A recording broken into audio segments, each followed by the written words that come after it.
إن الحمد لله نحمده ونستعينه ونستغفره ونعوذ بالله من شرور أنفسنا ومن سيئات أعمالنا. من يهده الله فلا مضل له ومن يضلل فلا هادي له. أشهد أن لا إله إلا الله وحده لا شريك له وأشهد أن محمدا عبده ورسوله. اللهم صل على محمد وعلى آل محمد كما صليت على إبراهيم وعلى آل إبراهيم إنك حميد مجيد. اللهم بارك على محمد وعلى آل محمد كما باركت على إبراهيم وعلى آل إبراهيم إنك حميد مجيد. أما بعد، فإن خير الحديث كتاب الله، وخير الهدي هدي محمد صلى الله عليه وسلم، وشر الأمور محدثاتها، وكل محدثة بدعة، وكل بدعة ضلالة، وكل ضلالة في النار. أعوذ بالله من الشيطان الرجيم. يا أيها الذين آمنوا اتقوا الله حق تقاته ولا تموتن إلا وأنتم مسلمون. يا أيها الناس اتقوا ربكم الذي خلقكم من نفس واحدة وخلق منها زوجها وبث منهما رجالا كثيرا ونساء، واتقوا الله الذي تساءلون به والأرحام إن الله كان عليكم رقيبا. يا أيها الذين آمنوا اتقوا الله وقولوا قولا سديدا يصلح لكم أعمالكم ويغفر لكم ذنوبكم، ومن يطع الله ورسوله فقد فاز فوزا عظيما. قابل صد احترام دوستوں اور بھائیوں اور معززات ماؤں بہنوں بیٹیوں اور خواتین اسلام، اللہ رب العزت نے اپنی یہ کتاب یعنی قرآن مجید، اس کو ہماری ہدایت کے لیے نازل فرمایا. اللہ تعالیٰ کا فرمان ہے، الف لام میم ذالک الکتاب لا ریب فیہ، یہ وہ کتاب ہے کہ جس میں کوئی شک نہیں ہے. ھدی للمتقین، یہ ہدایت ہے ان لوگوں کے لیے جو کہ متقی ہوں، جن کے دل میں اللہ کا خوف ہو، اللہ کا ڈر ہو. اور اسی طرح دوسری جگہ پہ اللہ نے فرمایا، ان ھذا القرآن یہدی للتی ہی اقوم، کہ یہ وہ قرآن ہے کہ جو ایک مضبوط اور سیدھے راستے کی طرف رہنمائی کرتا ہے. وہ ایسا راستہ ہے کہ جو اللہ رب العزت کی خوشنودی تک اور اس کی رضا تک پہنچاتا ہے، اور اس کی جنت تک پہنچاتا ہے، کہ جس میں اللہ رب العزت نے اپنے اوپر ایمان لانے والوں کے لیے ایسی نعمتیں تیار کی ہیں کہ جن کا انسان تصور بھی نہیں کر سکتا ہے. تو یہ قرآن ہم سب کے لیے رشد و ہدایت کا سب سے بڑا ذریعہ ہے. رشد و ہدایت کے لیے اس سے بڑا کوئی ذریعہ نہیں ہو سکتا ہے. جو شخص بھی ہدایت حاصل کرنا چاہتا ہے اور دین و دنیا کو بہتر بنانا چاہتا ہے اور وہ رہنمائی لینا چاہتا ہے، تو اس کے لیے اس سے بہتر کوئی کتاب نہیں ہو سکتی. سب سے بہتر یہی کتاب ہے. اللہ رب العزت نے اس کتاب کے اندر اپنی توحید کا بھی ذکر فرمایا اور توحید کے دلائل کا بھی ذکر فرمایا.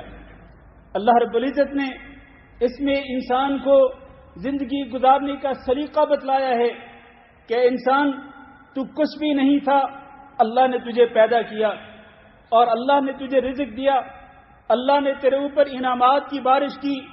اے انسان، تو نے مرنے تک اپنی زندگی کس طرح سے گزارنی ہے، اللہ کے رسول صلی اللہ علیہ وسلم کے بتائے ہوئے طریقے کے مطابق آپ نے اپنی زندگی بسر کرنی ہے. اور اپنے تمام کے تمام معاملات کے اندر، چاہے وہ عبادات ہوں، چاہے وہ عقائد ہوں، چاہے وہ لین دین کے معاملات ہوں، اور چاہے وہ شادی بیاہ اور نکاح و طلاق کے مسائل ہوں، چاہے وہ اخلاق و کردار سے متعلق مسائل ہوں، سارے کے سارے مسائل جو ہیں وہ اس قرآن مجید کے اندر اللہ تعالیٰ نے ذکر فرما دیے.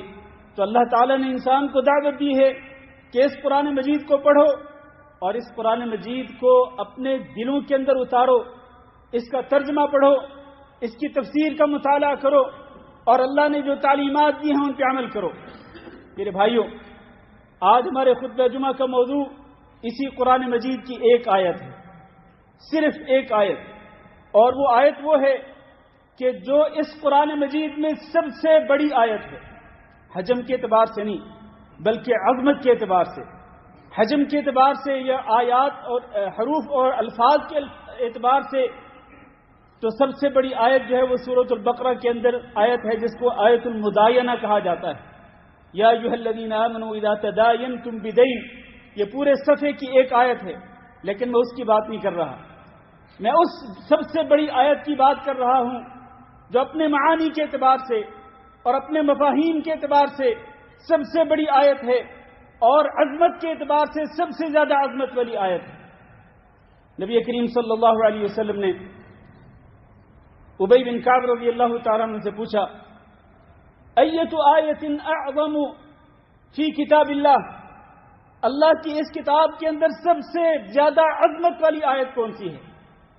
سب سے زیادہ شان والی آیت، سب سے بڑی آیت کون سی ہے؟ حضرت ابی بن کعب رضی اللہ تعالیٰ نے جواب دیا کہ اللہ و رسولہ اعلم، اللہ اور ان کے رسول کو زیادہ علم ہے۔ نبی صلی اللہ علیہ وسلم نے یہی سوال بار بار کیا، ابو المنذر مجھے بتلاؤ کہ قرآن مجید کے اندر سب سے زیادہ عظمت والی آیت کون سی ہے؟ آخر اللہ رب العزت نے ابی بن کعب کے دل میں ایک بات ڈال دی اور انہوں نے کہا، اے اللہ کے رسول، میرے علم کے مطابق قرآن مجید کی سب سے بڑی آیت جو ہے وہ آیت الکرسی ہے۔ تو نبی کریم صلی اللہ علیہ وسلم نے فرمایا، لِيَهْنِكَ الْعِلْمُ يَا أَبَا الْمُنذِرِ، اے ابو المنذر، یہ علم جو اللہ رب العزت نے آپ کو دیا ہے کہ آپ نے اس علم کے ذریعے قرآن مجید کی سب سے عظیم الشان آیت کو پہچان لیا، یہ علم تمہیں مبارک ہو۔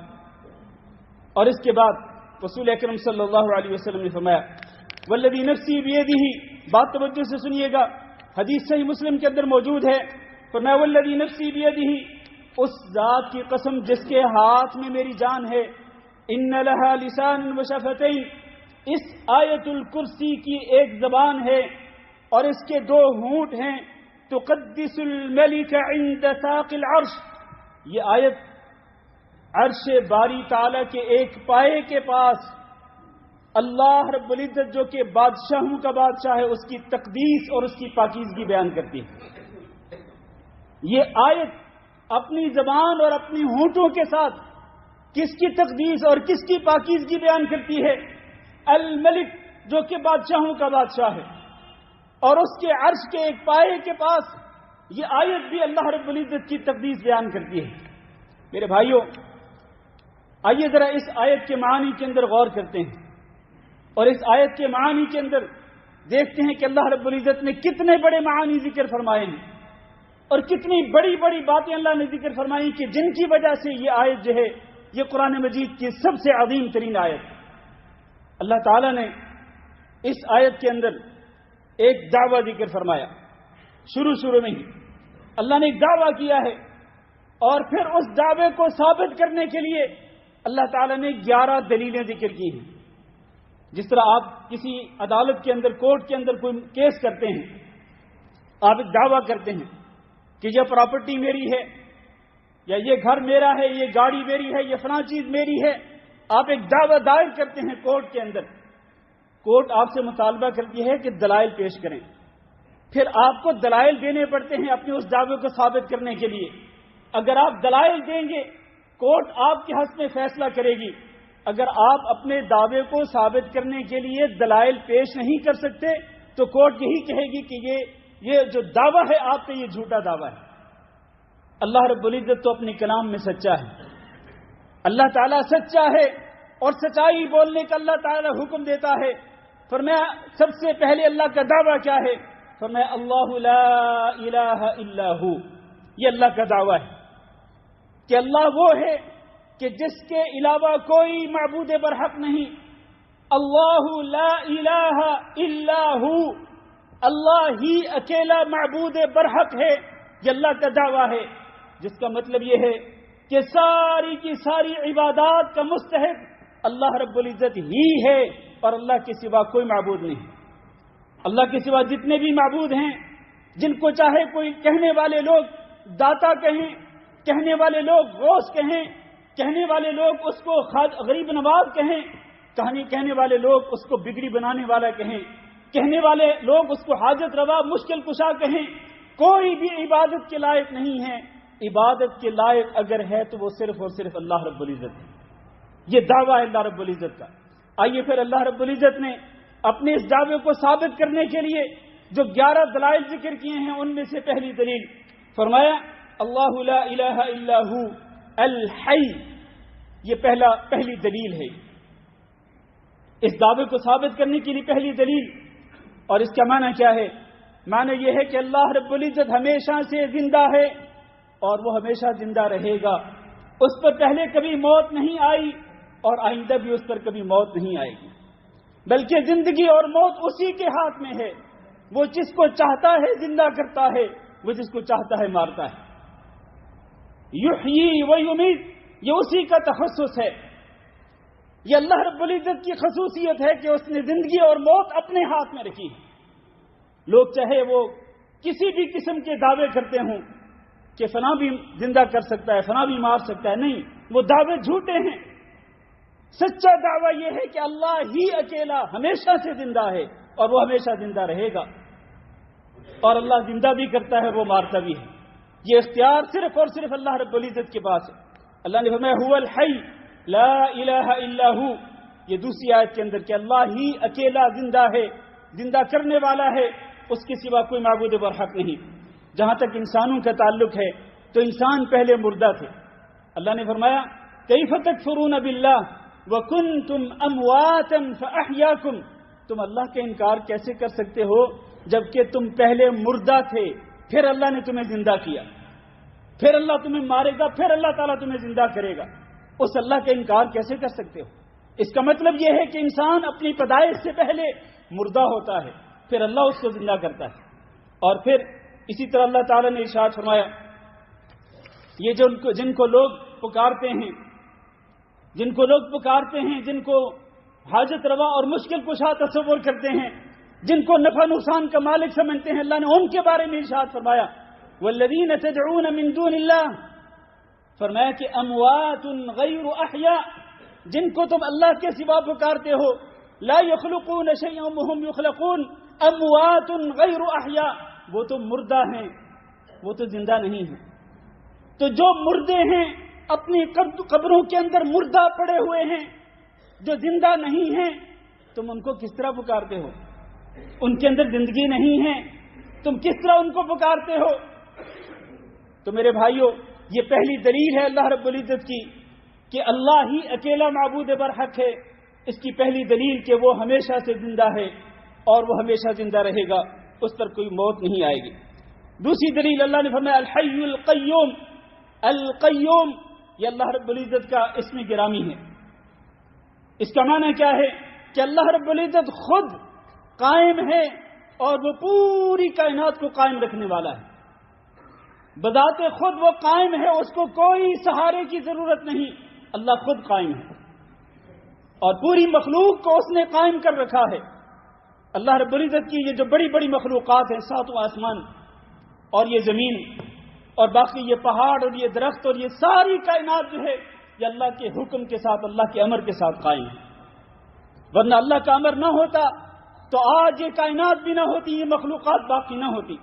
میں یہ بات اپنی طرف سے نہیں کہہ رہا، اللہ نے خود قرآن مجید کے اندر ہی فرمایا ان اللہ یمسک السماوات والارض ان تزولا، کہ اللہ تعالیٰ ہی وہ ہے جس نے آسمانوں کو روکا ہوا ہے اور جس نے زمین کو روکا ہوا ہے۔ ورنہ اگر اللہ کا امر نہ ہوتا تو یہ آسمان اس طرح سے قائم نہ رہتے اور یہ زمین بھی اس طرح سے نہ ٹھہرتی۔ وَمِنْ آيَاتِهِ أَن تَقُومَ السَّمَاءُ وَالْأَرْضُ بِأَمْرِهِ، اللہ کی قدرت کی نشانیوں میں سے ایک نشانی یہ کہ آسمان بھی قائم ہے اور زمین بھی قائم ہے اللہ کے حکم کے ساتھ۔ میرے بھائیوں، میں اور آپ ذرا ہم اپنے گریبان میں جھانک کے دیکھیں، ہم تو کسی کے سہارے کے بغیر کھڑے نہیں ہو سکتے ہیں، اور حتیٰ کہ ہم یہ جو سانسیں لے رہے ہیں، اللہ کی قسم اگر اللہ کا حکم نہ ہوتا تو ہم یہ سانسیں بھی نہ لے سکتے۔ اور یہ جو ہم کھاتے پیتے ہیں، ہم جو چلتے پھرتے ہیں، ہم جو زمین میں گھومتے پھرتے ہیں، ہمارا اٹھنا بیٹھنا سونا جاگنا، یہ ساری جو ہماری روٹین ہے، ہم اللہ کے امر کے محتاج ہیں. ہم اپنے طور پر کچھ بھی نہیں کر سکتے. ہم خود اللہ رب العزت کے محتاج ہیں، اللہ کسی کا محتاج نہیں ہے. حتیٰ کہ یہ جو فضا کے اندر پرندے اڑ رہے ہیں، اللہ نے سورۃ الملک کے اندر فرمایا ما یمسکہن الا الرحمن. یہ جو آپ دیکھتے ہیں نا کہ یہ پرندے خوبصورت لائنیں بنا کر کے اڑتے ہیں، ترتیب کے ساتھ اڑتے ہیں، ان کو فضا کے اندر کس نے روکا ہوا ہے؟ ما یمسکہن الا الرحمن، وہ رحمان ہی ہے جس نے ان کو فضا کے اندر روکا ہوا ہے. اور اللہ تعالیٰ نے تو قرآن مجید کے اندر یہ پرندوں کی بات کی، لیکن آج کے دور کے مطابق آپ دیکھیں یہ جو ہزاروں ٹن وزنی یہ جو ہوائی جہاز اڑ رہے ہیں اور 15 16 گھنٹے 18 گھنٹے مسلسل اڑتے رہتے ہیں فضا کے اندر، کون ہے جس نے ان جہازوں کو روکا ہوا ہے فضا کے اندر اور ان جہازوں کو وہ نیچے نہیں گرنے دیتا؟ وہ اکیلا اللہ رب العزت. تو اللہ رب العزت کی وحدانیت کی دلیل کیا ہے؟ القیوم، کہ وہ خود بھی قائم ہے اور اس نے پوری کائنات کو قائم رکھا ہوا ہے. تیسری دلیل میں بات مختصر کرتا ہوں، لا تأخذہ سینۃ ولا نوم. اللہ وہ ہے کہ جس پہ نہ اونگ آتی ہے نہ نیند آتی ہے. اونگ جو سب سے پہلے انسان پر طاری ہوتی ہے، ہلکی سی نیند جو مکمل نیند نہیں ہوتی، وہ ہلکی سی اونگ بھی نہیں آتی اللہ رب العزت پر اور نیند بھی نہیں آتی اللہ رب العزت پر. میرے بھائیوں، اگر آپ کسی انسان کو، دو انسانوں کو آپ کھڑا کر دیں اور دونوں انسانوں کے ہاتھ میں آپ شیشے کے گلاس پکڑا دیں اور ان کو کہیں کہ آپ نے یہاں سے ہلنا نہیں، آپ نے سونا نہیں، وہ ایک دن کھڑے رہیں گے، ایک رات کھڑے رہیں گے، ہو سکتا ہے دوسرے دن بھی کھڑے رہیں، ہو سکتا ہے تیسرے دن بھی کھڑے رہیں، دوسری رات بھی کھڑے رہیں، لیکن آخرکار کیا ہوگا؟ ان پہ اونگ طاری ہوگی، ان پہ نیند غالب آئے گی اور پھر کیا ہوگا؟ وہ جو شیشے کے گلاس ان کے ہاتھوں میں پکڑائے گئے ہوں گے وہ نیچے گر کے ٹوٹ جائیں گے. یہ چھوٹی سی چیز ہے، چھوٹی سی چیز آپ کے ہاتھ میں پکڑا دی جائے، آپ اس کو مسلسل پکڑے ہوئے نہیں بیٹھ سکتے، نہیں کھڑے ہو سکتے. آخرکار یہ چیز ٹوٹ کے گر جائے گی، آخرکار آپ پہ نیند آئے ہی گی. کہتے ہیں کہ پھانسی کے تختے پہ بھی انسان کو نیند آ جاتی ہے، لیکن اللہ تو وہ ہے کہ لا تأخذہ سینۃ ولا نوم. اللہ وہ ہے کہ جس پہ اونگ بھی نہیں آتی، نیند بھی نہیں آتی. اللہ پہ اگر اونگ طاری ہو جائے تو یہ آسمان قائم نہ رہے، اللہ پہ اگر اونگ طاری ہو جائے تو یہ زمین بھی باقی نہ رہے اور ساری کی ساری مخلوقات تباہ و برباد ہو جائے. اللہ نے اپنی قدرت کے ساتھ، اپنے غلبے کے ساتھ اللہ رب العزت نے اس پوری کائنات کو قائم رکھا ہوا ہے، کیونکہ اس پر اونگ بھی نہیں آتی اور اس پر نیند بھی طاری نہیں ہوتی ہے. لا تأخذہ سینۃ ولا نوم. ایک حدیث حضرت ابو موسیٰ الاشعری رضی اللہ تعالیٰ عنہ بیان کرتے ہیں کہ رسول اکرم صلی اللہ علیہ وسلم نے فرمایا، حدیث توجہ سے سنیے، ان اللہ عز وجل لا ینام، اللہ تعالیٰ نہیں سوتا، ولا ينبغي له ان ینام، اور اللہ کے لائق بھی نہیں، اس کے شایان شان بھی نہیں کہ اللہ سوئے. یخفض القسط ویرفعہ، اللہ میزان کو نیچے بھی کرتا ہے، بلند بھی کرتا ہے. اور یرفع الیہ عمل اللیل قبل عمل النہار، رات کا عمل اس کے پاس، اس کی طرف بلند کیا جاتا ہے دن کے اعمال سے پہلے، اور دن کے اعمال اس کی طرف بلند کیے جاتے ہیں رات کے اعمال سے پہلے. حجابہ النور، اللہ اور مخلوق کے درمیان ایک نور حائل ہے، اللہ اور مخلوق کے درمیان ایک نور حائل ہے. فرمایا لو کشفہ لاحرقت سبحات وجہہ، اگر اللہ تعالیٰ اپنے اس نور کو ہٹا دے، اگر اللہ تعالیٰ اپنے اس نور کو ہٹا دے، لاحرقت سبحات وجہہ منتہا الیہ بصرہ، تو اللہ رب العزت کے چہرہ انور کی جو کرنیں ہیں یہ اس جگہ تک تمام کی تمام مخلوقات کو جلا کے راکھ بنا دیں جہاں تک اللہ رب العزت کی نظر جاتی ہے. اور اللہ کی نظر کہاں تک جاتی ہے؟ اللہ کی نظر تمام مخلوقات پہ جاتی ہے. اگر اللہ اس نور کو ہٹا دے تو اللہ رب العزت کے چہرے سے نکلنے والی جو نور کی کرنیں ہیں، یہ کرنیں پوری کی پوری دنیا کو جلا کر راکھ بنا دیں. میرے بھائیوں، اس سے یہ ثابت ہوتا ہے کہ اللہ رب العزت کتنی شان والا ہے. اللہ کی قسم ہم نے اپنے خالق اور مالک کو پہچانا نہیں. ہم نے اس خالق و مالک کو نہیں پہچانا. ہم نے اس خالق و مالک اور رزاق کو پہچانا ہوتا تو ہم در در کی ٹھوکریں نہ کھاتے. ہم درباروں مزاروں پہ جا کے رکوع سجدے نہ کرتے، ہم اسی اللہ رب العزت کے سامنے ہی ہم رکوع سجدے کرتے اور اسی کو داتا تصور کرتے اور اسی کو حاجت روا اور مشکل کشا سمجھتے۔ چوتھی دلیل، اللہ نے فرمایا لہو ما فی السماوات وما فی الارض، اللہ تو وہ ہے کہ اسی کے لیے ہے جو کچھ آسمانوں میں ہے اور جو کچھ زمین میں ہے۔ اللہ ہی مالک ہے اس پوری مخلوقات کا، ان پوری کائنات کا۔ آسمانوں کا مالک بھی وہی، زمینوں کا مالک بھی وہی، اور جو کچھ ان تمام آسمانوں اور زمینوں کے اندر اللہ کی مخلوقات ہے، ان تمام مخلوقات کا مالک وہی ہے۔ اللہ نے فرمایا ان کل من فی السماوات والارض الا آتی الرحمن عبدا، آسمانوں میں اور زمین میں جو کچھ ہے، جتنی مخلوقات ہیں جو ہم نے دیکھی اور جو ہم نے نہیں دیکھی، اور یہ بات یاد رہے کہ ہم نے تو اللہ کی بہت کم مخلوقات دیکھی ہیں، اللہ کی بے شمار مخلوقات ہیں جن کو ہم نے دیکھا بھی نہیں، دیکھنا بھی دور کی بات، ہم نے ان کو جانا بھی نہیں ہے۔ تو جتنی بھی اللہ کی مخلوقات ہیں آسمانوں اور زمین میں، یہ ساری کی ساری قیامت کے دن آئیں گی اللہ کی غلام بن کر۔ الا آتی الرحمن عبدا لقد احصاهم وعدهم عدا، اللہ نے ایسا کوئی کمپیوٹرائز نظام بنایا ہے ان تمام مخلوقات کی گنتی کا کہ جس میں ذرہ برابر بھی شک نہیں ہو سکتا۔ اللہ نے ان کو شمار کر رکھا ہے، پوری مخلوقات کو گن رکھا ہے، تمام کی تمام مخلوقات کو۔ لقد احصاهم وعدهم عدا وكلهم آتيه يوم القيامة فردا، اور ہر مخلوق اکیلے اکیلے اللہ رب العزت کی بارگاہ میں پیش ہوگی۔ تو تمام مخلوقات کا مالک اللہ رب العزت ہے، وہ مخلوقات جو آسمانوں میں ہیں اور جو زمین میں ہیں۔ تو جو ان تمام کی تمام مخلوقات کا مالک ہے، اس کو چھوڑ کر کسی اور کی پوجا کی جا سکتی ہے؟ کیا کسی اور کی عبادت کی جا سکتی ہے؟ کیا اس کے علاوہ کوئی اور معبود ہو سکتا ہے؟ وہ اکیلا ہی معبود برحق ہے، جو الحی بھی ہے، القیوم بھی ہے، اور لہو ما فی السماوات وما فی الارض بھی ہے۔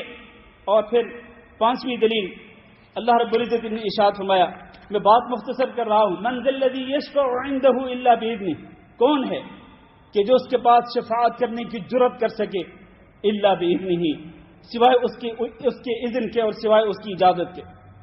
اللہ کی اجازت کے بغیر اللہ کے ہاں کوئی شفاعت کرنے کی جرأت نہیں کر سکے گا۔ اس آیت الکرسی سے پہلے جو آیت ہے اس میں اللہ تعالی نے کیا فرمایا؟ فرمایا یا ایھا الذین آمنوا انفقوا من طیبات ما رزقناکم من قبل ان یأتی یوم لا بیع فیہ ولا خلۃ ولا شفاعہ، اس دن کے آنے سے پہلے تم اس رزق میں سے خرچ کر لو جو ہم نے تمہیں دیا۔ کون سا دن؟ لا بیع فیہ، اس میں کوئی خرید و فروخت نہیں ہوگی، ولا خلہ، اور اس دن کوئی دوستی کسی دوست کے کام نہیں آئے گی، ولا شفاعہ، اور کسی کی شفاعت اور سفارش بھی کام نہیں آئے گی۔ اللہ نے مطلق طور پر نفی کر دی، لا بیع فیہ ولا خلۃ ولا شفاعہ، شفاعت کی مکمل طور پر نفی کر دی۔ اور دوسری جگہ پہ اللہ نے فرمایا قل للہ الشفاعۃ جمیعا، شفاعت کا اختیار تو صرف اللہ رب العزت کے پاس ہے، پوری کی پوری شفاعت کا مالک اللہ ہی ہے، اللہ کے سوا کوئی نہیں۔ اور یہاں آیت الکرسی میں کیا فرمایا؟ من ذا الذی یشفع عنده الا باذنہ، کون ہے جو اللہ رب العزت کے پاس شفاعت کر سکے گا اس کے اذن کے بغیر؟ کون ہے؟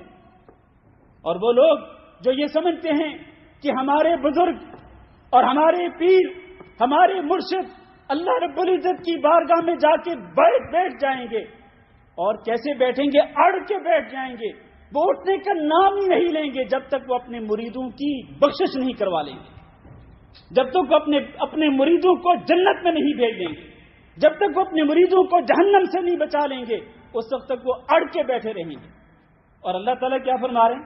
اللہ فرما رہے ہیں کہ کون ہے، کس کی جرأت ہے کہ وہ اللہ رب العزت کی بارگاہ میں اس کی اجازت کے بغیر شفاعت کر سکے؟ اور میرے بھائیوں، قیامت کے دن تو ہمارے پیارے نبی جناب محمد صلی اللہ علیہ وسلم کہ جن سے بہتر نہ کوئی انسان آیا نہ کوئی آئے گا، نہ کوئی نبی آیا اور نہ کوئی آئے گا قیامت تک، ہمارے پیارے نبی جناب محمد صلی اللہ علیہ وسلم بھی قیامت کے دن اگر سفارش کریں گے تو آپ صلی اللہ علیہ وسلم بھی اللہ کے اذن اور اللہ کی اجازت کے محتاج ہوں گے۔ اللہ کی اجازت کے بغیر نبی صلی اللہ علیہ وسلم بھی شفاعت نہیں کر سکیں گے، چاہے کہ کوئی اور بزرگ کوئی اور پیر، کوئی اور مرشد اللہ تعالیٰ کی بارگاہ میں جا کے اڑ کے بیٹھ جائے اور کہے کہ اللہ کہ میں نے اس کو بخشوانا ہے تبھی میں یہاں سے اٹھوں گا؟ کون اس کی جرات کر سکتا ہے میرے عزیز بھائیو؟ اللہ نے فرمایا وَكَم مِّن مَلَكٍ فِي السَّمَاوَاتِ لَا تُغْنِي شَفَاعَتُهُمْ شَيْئًا إِلَّا مِن بَعْدِ أَن يَأْذَنَ اللَّهُ لِمَن يَشَاءُ وَيَرْضَىٰ۔ آسمانوں میں کتنے فرشتے ہیں کہ جن کی شفاعت کچھ بھی فائدہ نہیں پہنچا سکتی۔ فرشتوں کی شفاعت جو ہے وہ فائدہ نہیں پہنچائے گی کسی کو، الا من بعد ان یأذن اللہ، ہاں جب اللہ تعالیٰ اجازت دے گا، اور اجازت دے گا شفاعت کرنے والے کو کہ تم شفاعت کر سکتے ہو تو وہ کرے گا۔ اور وہ کس کے حق میں شفاعت کرے گا؟ وہ اسی کے حق میں شفاعت کر سکے گا جس کے حق میں شفاعت کرنے کی اس کو اجازت ملے گی۔ یہ نہیں ہے کہ پیروں اور مرشدوں کے ہاتھ میں ہوگا، ان کے اختیار میں ہوگا کہ جس کو چاہیں گے وہ چھڑوا لیں گے اور جس کو چاہیں گے پکڑوا دیں گے۔ ایسا نہیں ہوگا میرے عزیز بھائیو۔ قرآن مجید کی آیات کھول کھول کر یہ سارے حقائق بیان کر رہی ہیں۔ من ذا الذی یشفع عنده الا باذنہ، شفاعت کرنا تو دور کی بات ہے، اللہ تعالیٰ نے تو قرآن مجید کے اندر یہ ارشاد فرمایا کہ لا یتکلمون یوم یقوم الروح والملائکۃ صفا۔ اللہ اکبر۔ جبریل امین اور باقی فرشتے جو ہیں وہ بھی صف بنا کے کھڑے ہوئے ہوں گے۔ لا یتکلمون، جبریل امین بھی بات نہیں کر سکیں گے، فرشتے بھی گفتگو نہیں کر سکیں گے، کلام نہیں کر سکیں گے۔ الا من اذن له الرحمن، ہاں صرف بات کرنے کی جرات وہ کر سکے گا جس کو رحمان کی اجازت ہوگی۔ اس لیے میرے بھائیوں اس حقیقت کو سمجھو کہ من ذا الذی یشفع عنده الا باذنہ۔ چھٹی دلیل یعلم ما بین ایدیہم وما خلفہم، اللہ وہ ہے جو ان کے سامنے سے بھی جو کچھ ہے جانتا ہے اور جو ان کے پیچھے ہے وہ بھی جانتا ہے۔ یعنی جو حال ہے اللہ اس کو بھی جانتا ہے، جو ماضی میں تھا اللہ اس کو بھی جانتا ہے، جو مستقبل میں ہوگا، فیوچر میں جو کچھ ہوگا اللہ اس کو بھی جانتا ہے۔ تو جس کو اتنا علم ہے کہ ماضی بھی جانتا ہے، حال بھی جانتا ہے، فیوچر بھی جانتا ہے، مستقبل بھی جانتا ہے، تو وہی اکیلا اللہ ہی عبادت کے لائق اور مستحق ہے اور اس کی عبادت میں کوئی شریک نہیں ہے۔ اللہ کے علم کا اندازہ کرنا چاہتے ہوں تو آپ ذرا دیکھیں، دنیا کے اندر آپ دیکھیں، ایک منٹ کی بات نہیں کر رہا، ایک سیکنڈ کی بات کر رہا ہوں۔ دنیا کے اندر ایک سیکنڈ کے اندر، پوری دنیا کے اندر ایک سیکنڈ کے اندر کتنے واقعات ہو جاتے ہیں، بے شمار واقعات ہو جاتے ہیں، کتنے درختوں کے پتے گر جاتے ہیں اور کتنے انسان مرتے ہیں، کتنے انسان پیدا ہوتے ہیں، کتنی ماؤں کے رحم کے اندر نئے سرے سے حمل ہوتا ہے، اور کون کتنے سانس لیتا ہے، کون کتنی حرکت کرتا ہے، کہاں جاتا کہاں بیٹھتا ہے، یہ ساری کی ساری چیزیں جو ہمیں نظر آتی ہیں وہ، اور جو سمندر کی گہرائی کے اندر ہیں وہ، جو آسمانوں پہ ہیں وہ، اللہ کی تمام مخلوقات کی ایک ایک حرکت سے کون واقف ہے؟ اللہ رب العزت ہی واقف ہے، اللہ کے سوا کوئی واقف نہیں۔ یہ اللہ کا علم ہے۔ وعنده مفاتح الغیب لا يعلمها الا هو، غیب کی چابیاں، 5 چابیاں اللہ کے پاس، اللہ کے سوا کوئی نہیں جانتا ہے۔ لا يعلمها الا هو ويعلم ما في البر والبحر، بر و بحر کے اندر کیا کچھ ہے اللہ جانتا ہے۔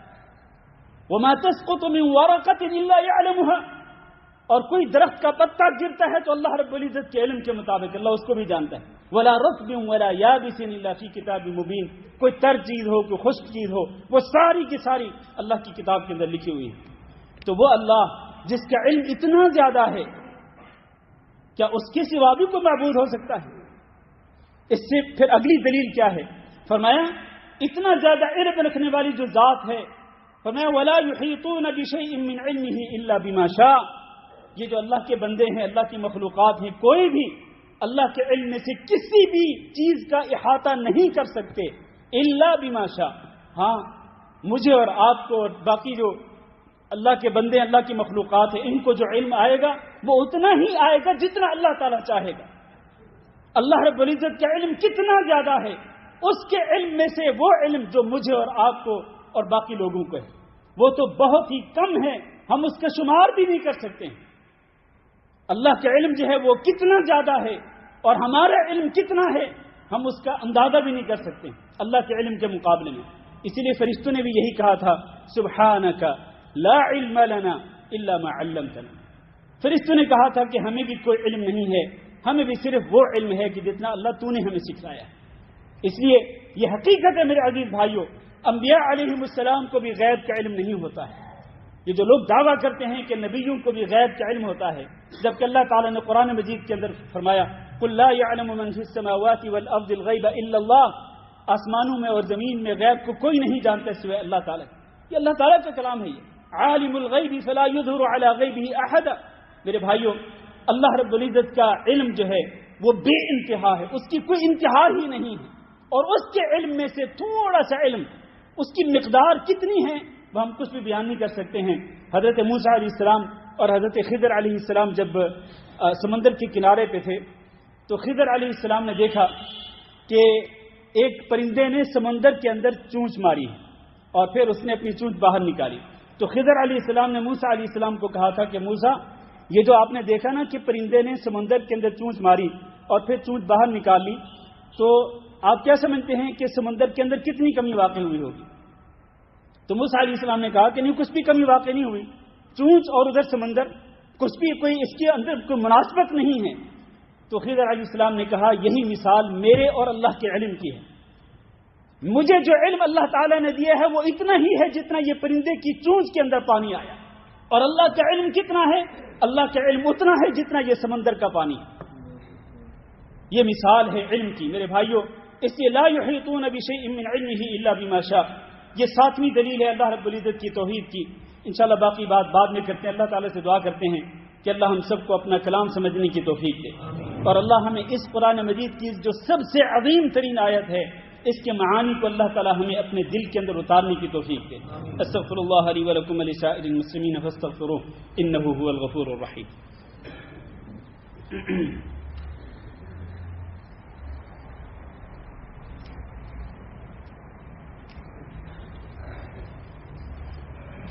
ان الحمد لله نحمده ونستعينه ونستغفره ونعوذ بالله من شرور انفسنا ومن سيئات اعمالنا، من يهده الله فلا مضل له ومن يضلل فلا هادي له، واشهد ان لا اله الا الله وحده لا شريك له، واشهد ان محمدا عبده ورسوله۔ اللهم صل على محمد وعلى ال محمد كما صليت على ابراهيم وعلى ال ابراهيم انك حميد مجيد۔ اللهم بارك على محمد وعلى آل محمد كما باركت على إبراهيم وعلى آل إبراهيم إنك حميد مجيد۔ میرے عزیز بھائیو اور دوستو، آیت الکرسی میں اللہ رب العزت نے اپنی وحدانیت کے جو دلائل ذکر کیے ہیں ان میں سے 8ویں دلیل یہ ہے کہ اللہ نے فرمایا وسع کرسیہ السماوات والارض، اللہ رب العزت کی کرسی وہ ہے جس نے آسمانوں اور زمین کا احاطہ کر رکھا ہے۔ اللہ کی کرسی نے آسمانوں اور زمین کو گھیر رکھا ہے۔ اب یہ کرسی کیا ہے؟ حضرت ابن عباس رضی اللہ تعالیٰ عنہ کہتے ہیں کہ اس کرسی سے مراد موضع القدمین، اللہ رب العزت کے جو قدم مبارک ہیں ان قدموں کو رکھنے کی جو جگہ ہے اس کو اللہ تعالیٰ نے کرسی کہا ہے۔ اور یہ کرسی کتنی بڑی ہے؟ اللہ نے فرمایا کہ وسع کرسیہ السماوات والارض، اس کرسی نے ان تمام کے تمام آسمانوں اور اس زمین کو گھیر رکھا ہے۔ اتنی بڑی اللہ رب العزت کی کرسی ہے جس پر اللہ رب العزت نے اپنے قدم مبارک رکھے ہوئے ہیں۔ یہ ابن عباس رضی اللہ تعالیٰ عنہ کی تفسیر کے مطابق۔ لیکن دیگر اہل علم کہتے ہیں کہ کرسی کیا ہے ہم اس کو نہیں جانتے، ہمیں نہیں معلوم کہ کرسی کس قسم کی ہے، کتنی بڑی ہے۔ ہم صرف یہ جانتے ہیں کہ اللہ تعالیٰ نے آیت الکرسی کے اندر کرسی کا ذکر فرمایا اور اسی کرسی کی وجہ سے اس آیت کو آیت الکرسی کہا گیا ہے۔ اور اللہ نے یہ ذکر فرمایا کہ وہ کرسی اتنی بڑی ہے کہ جس نے آسمانوں اور زمین کو بھی گھیر رکھا ہے۔ صرف اتنی بات اللہ تعالیٰ نے ذکر کی ہے، ہم اس پر ایمان لاتے ہیں بالکل اسی طرح سے جس طرح اللہ رب العزت کی شان کے لائق ہے، جس طرح اللہ کی عظمت اور اس کی کبریائی کے لائق ہے۔ ہم اس کے بارے میں اس سے زیادہ کچھ بھی نہیں کہہ سکتے ہیں۔ 9ویں دلیل اللہ نے فرمایا وَلَا يَؤُودُهُ حِفْظُهُمَا، آسمانوں اور زمین کی حفاظت اللہ تعالیٰ کو تھکا نہیں سکتی ہے۔ اللہ تعالیٰ تو قادر مطلق ہے، ہر چیز پہ قدرت رکھتا ہے، اور اللہ جو کچھ چاہتا ہے اسی طرح سے ہوتا ہے۔ اللہ کن کہتا ہے، جس چیز کے بارے میں کن کہتا ہے وہ چیز ہو جاتی ہے۔ اللہ قادر مطلق ہے، علی کل شیء قدیر ہے، تو اللہ رب العزت کے لیے کوئی مشکل نہیں کہ اللہ ان آسمانوں کی حفاظت کرے اور اس زمین کی حفاظت کرے۔ آخر جس نے پیدا کیا ہے ان آسمانوں اور زمین کو، کیا وہ ان کی حفاظت نہیں کر سکتا ہے؟